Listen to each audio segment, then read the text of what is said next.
نعتذر لكم على الغياب هذا خارج على الإرادة ديالي، وكنتمنى الإخوان كلشي يكون بخير وعلى خير.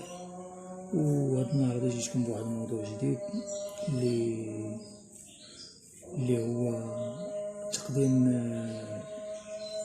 الكوسة للطيور اللي تنسميوها حنايا القرعة الخضراء.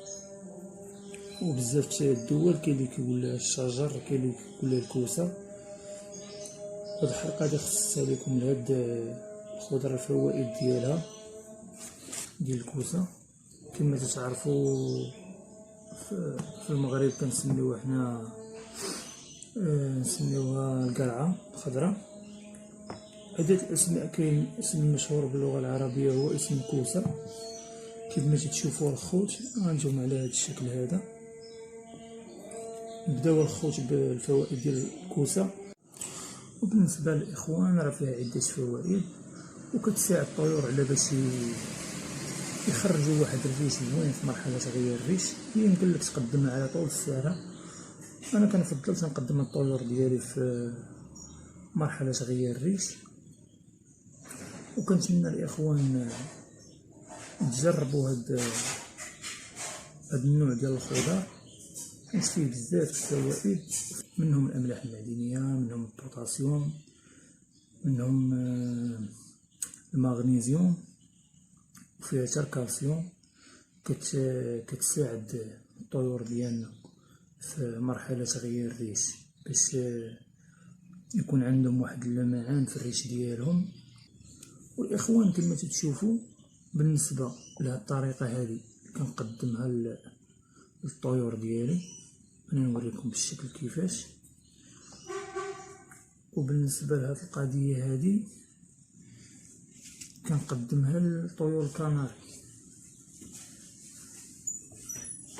خليكم معايا الإخوان. بالنسبة لهذا الشكل كنقطعو هذا الراس، كنقطعها بهذا الشكل هذا كيف ما تشوفوا الإخوان. كنقدم لطيور الباجي على هذا الشكل هذا. وبالنسبة لطيور الكناري، طيور الكناري ياكلوها بهذا الشكل هذا، وانا كنفضل هاد الطريقة هذه اللي على هذا الشكل هذا كما تشوفوا معايا. وراه جد مفيدة بزاف للطيور، وداك التقشفات ديال الطيور اللي كتكون في الأرجل ديالهم كتصلح ليهم هاد النوع ديال الخضر. كيف ما شفتوا معايا الإخوان كيعطينا على هاد الشكل هذا، وراه جد مفيد للطيور. وكنتمنى تقدموا الطويرات ديالكم، وما تبخلوش على الطويرات ديالكم بهاد النوع ديال الخضر وبعدة خضر. مازال ان شاء الله يجيو دروس، يجيو وصفات ديال الانواع ديال الخضر والفواكه.